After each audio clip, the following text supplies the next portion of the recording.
Welcome to Radio Worldview. I'm August Huckabee. The Radio Worldview podcast exists to teach students to live and think with a biblical worldview so that they can serve Christ and lead the culture. Tune in every week for perspectives on the arts, current events, and how to apply a biblical worldview to every aspect of reality. Thanks so much for joining us. Hope you enjoy the show. Well, welcome back on the podcast, Bill. Good to have you again. Yes, good to be here. Yeah. It's a changing of seasons. It's gotten down to 10 or 15 degrees here in Colorado the last few days. We got about 4 inches of snow yesterday.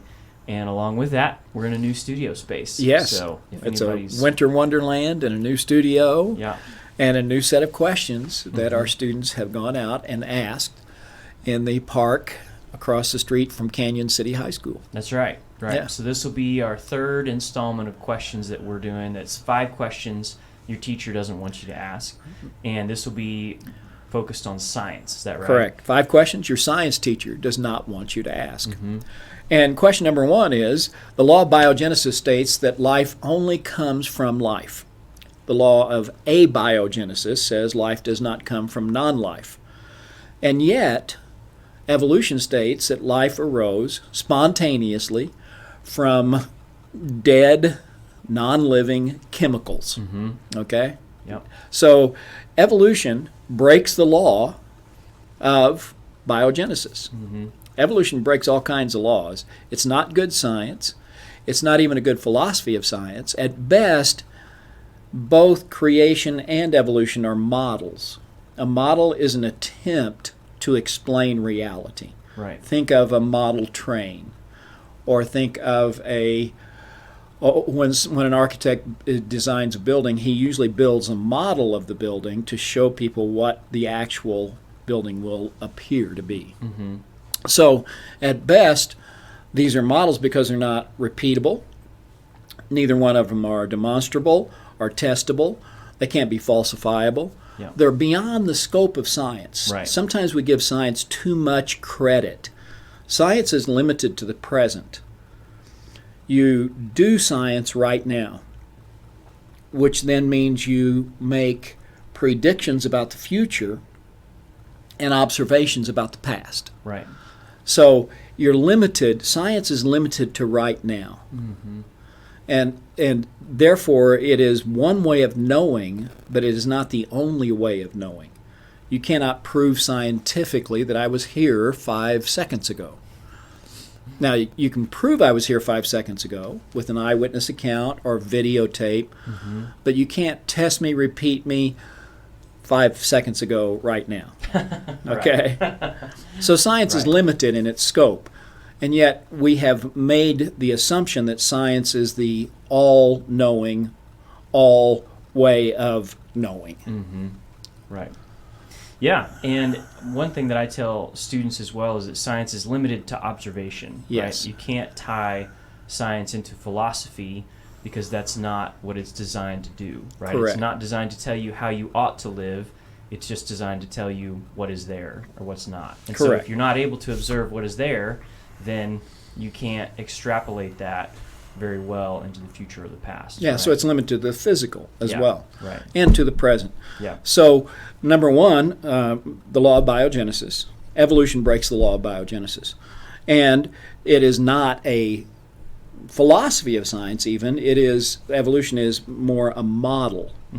And so, yet it is taught as fact in science classes. So these are the questions that you should ask a science teacher. Number 1, the law of biogenesis states that life only comes from life. Evolution says life arose spontaneously from non-living dead chemicals. Which one is true, teach? Yeah. Which Okay. one's true? And then the second one is, what is the best demonstrable, repeatable, observable, testable piece of evidence that convinces you that evolution is true? Now, there is none. There's not a single piece of evidence that you can demonstrate, repeat, test, observe about evolution. Again, at best, it is merely an explanation of the past and a prediction about the future. But you can't do evolution in science class. Right. Wouldn't the science teacher say, well, it says so in the book, so that's what the truth is? That's what we know? Yeah, that's because a false... smarter people than me have put it in there? Yeah, that's a false appeal to authority. Yeah. Okay. It's a logical fallacy. Yeah, it's a logical fallacy. Because you could say the same thing about the Bible at that point. Right. Right. You say, look, well, this has been around thousands of years. It's been a lot longer than your textbook. Yeah. So why is your book better than mine? Right. Exactly. So you can kind of go that direction if you want to. Yeah. The third question is evolution a science or a philosophy of science? And we've already dealt with that. At best, it is a philosophy of science. It's the way you look at science. Mm-hmm. Just because I wear a white lab coat, have a pocket protector with a bunch of pins in it, doesn't make me objective. No scientist is objective. Every scientist, every person comes to the table, comes to the evidence with a certain set of assumptions. Mm-hmm.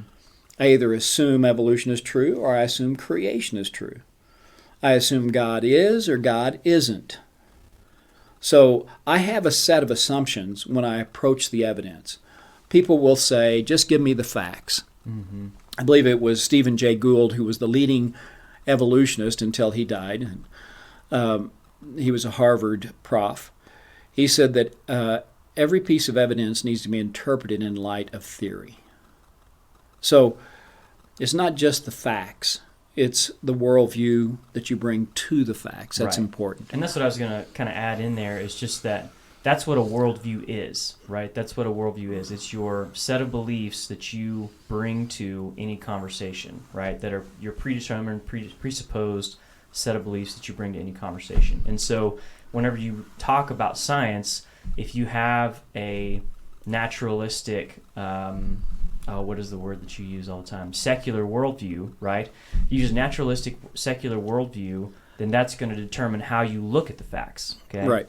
As opposed to if you believe that there is a creator, we're here for a reason, that there's an underlying or a meta-narrative to our lives, then that's going to affect how it is as well, right? And you can see that at the cellular level, you can see it at the organism, biological level. I mean, there's a lot of facts out there. And so the theory that you bring, the worldview you bring, is going to affect that. Yeah, the worldview is like the pegs on a wall where you hang your jackets. Mm-hmm.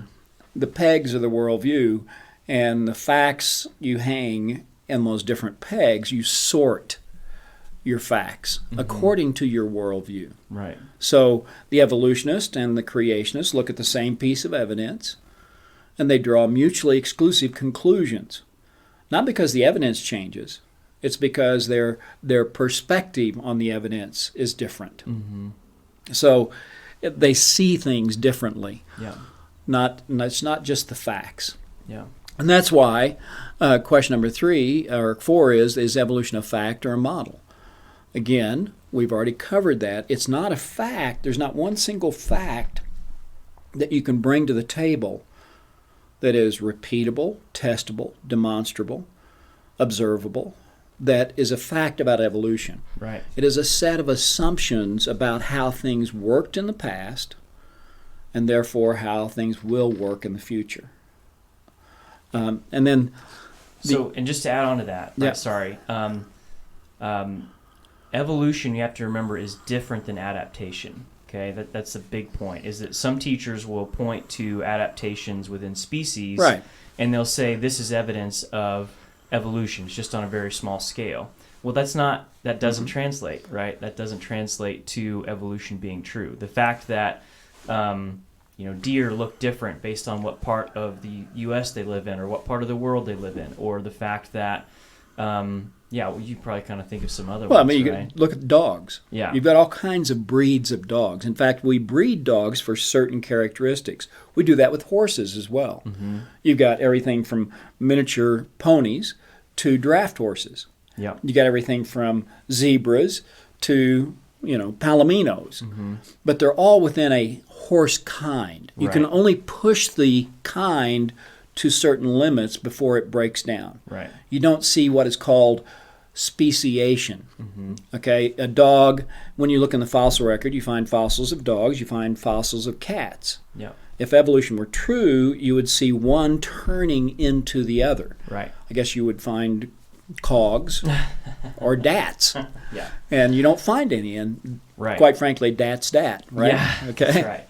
Well, and even in modern biology and even in modern biology, if you try to push that kind too far, then and let's say, for example, a horse breeds with a donkey, Right. they get something that's sterile, Right. Or a horse breeds with a zebra, Right. something like that, right? Those are even pretty similar, but then they become sterile. They can't reproduce. Right. And so, You can only push it so far. yeah, And so a dog is always a dog. A cat's always a cat. A horse is always a horse, yeah. of course. Mm-hmm. Unless, of course, the horse's name is Mr. Ed, but that's a reference to a TV show from the 60s. Yeah. So, Oh, I remember. yeah. I remember Mr. Ed. So evolution breaks all these laws, and the last law that evolution breaks is the second law of thermodynamics. Second law says that all systems go from the complex to the simple. In other words, left on their own, systems go from order to disorder, unless there is the input of not just energy, but the intelligent use of energy. Mm-hmm. I mean, I could add energy to this room and burn it down. Right. Okay. But what we've done is we've added the intelligent use of energy, and we've heated the room so that we're not sitting out in 10-degree weather. Mm-hmm. So any system left on its own without the input of intelligence and energy will go from order to disorder. The universe is a system. And so that is subject to what's called the law of entropy, or the second law of thermodynamics. The universe is winding down. All scientists recognize this. And some will say, well, we have the sun, and that's energy that's being input into our system. Well, yes, but you just let the sun, without the intelligent use of the sun, and decay happens. Mm-hmm. And so evolution states, however, that we went from the simple to the complex. We went from disorder to order. Mm-hmm. Or as the Greeks put it, out of chaos arose order. Mm-hmm. That's evolution. Right. So this is nothing new. The model of evolution is nothing new. It is a godless system, and it's an attempt to explain the world around us without the input of an intelligent God. Right. So, And in doing so, in trying to explain that, it's breaking its own laws. yes, Is what exactly. what this whole thing is about. it breaks the law of biogenesis, breaks the second law of thermodynamics. And why does it matter? Okay, why does it matter? The Bible says that God made us. Mm-hmm. Okay, and we're unique, we're complex. It says that He knit you together in your mother's womb. He knew you from the time that you were conceived, and that is found in Psalms. And so would you rather consider yourself, this issue is a big deal, because would you rather consider yourself a random collection of chemicals, or would you rather consider yourself a creation intentionally made for a purpose Right. and known by your Creator? We all want to be known. We all want to be famous. Mm-hmm. Okay?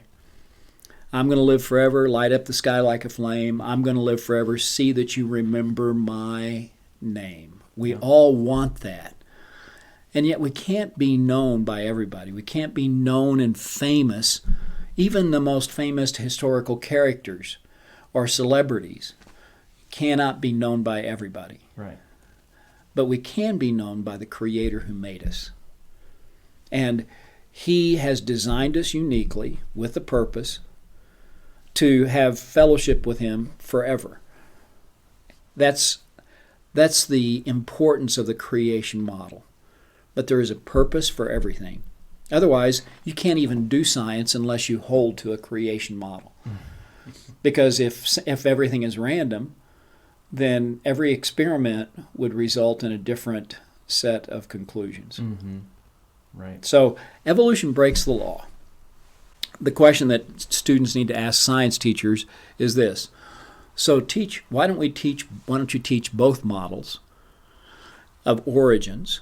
Let us then scientifically test, and then let us decide which model better fits the evidence. Right. That makes education come to life. If I just spoon feed one model over the other to the exclusion of the other, Mm-hmm. I'm indoctrinating, not educating. Right. But if I present both models, which are contrary to each other, which are in conflict with each other, a naturalistic versus a supernaturalistic model, and I say, okay, students, you test these and see which one better fits the evidence. Right. Suddenly they have to choose, and suddenly education comes to life. Right, because students are interested. Yes. Right, rather than being just thrown information. Right. Yeah. Yeah, and I think you could also, in today's world, say, I identify as a creationist. Yes. Right? Which could be a new way of saying it, because then who's a teacher to tell you you're wrong? Right. Right. Just a thought. Yep. Should start that movement now. We should. Yeah. Identify as a creationist. Evolution is a pseudoscience, by the way. It's not. There's nothing scientific about it. Yeah. So it's merely a model that is an attempt to explain reality. Evolution does one thing very well.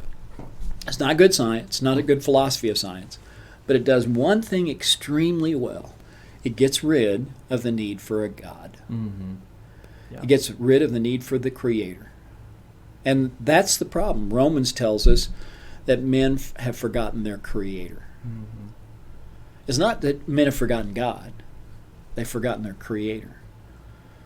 So we need to return to an understanding that education, that science education, flourishes when you recognize that there is a Creator who put order into the universe, which we can discover, and then we can take what is around us, apply the laws of science, and provide benefit and blessing to people. Yeah. Yeah, absolutely. All right. Well, again, if students want to reference this, they can find it on our podcast, but they can also find it on the blog on our website, worldviewbridgeyear.org. And you can go to the resources tab, I believe, and go to our blog. And we have all these questions written out, as well as answers to them. And I believe we're going to try to have our handout that we've been using for students to go and pass out at the local high school. If you want to download that for yourself or take a look at it, you can see it there. So Sure. We want to create, with doing these 5 questions, we want to create a resource for you, for high school students, for parents, for churches, youth pastors, whoever, to either go out and do evangelism or to just print it off yourself, take it into your classroom, and use it as a reference point to ask questions to your teachers. Right. And by the way, this even works for Christian teachers too, right? If you're part of a homeschool co-op and you want to cause a little ruckus, right, within the group, you can do the same thing. Yeah, because it's the not same wrong to questions. question authority. It depends on your heart attitude. Yeah, But questions make education flourish. right. All right, anything else to add, Bill? No. Okay. Go out and ask your science teacher these 5 questions that they don't want you to ask. That's right. All right, thanks so much. Well, that's our show for today. Thanks again for joining us. For more information about our Worldview Academy summer camps, go to worldview.org.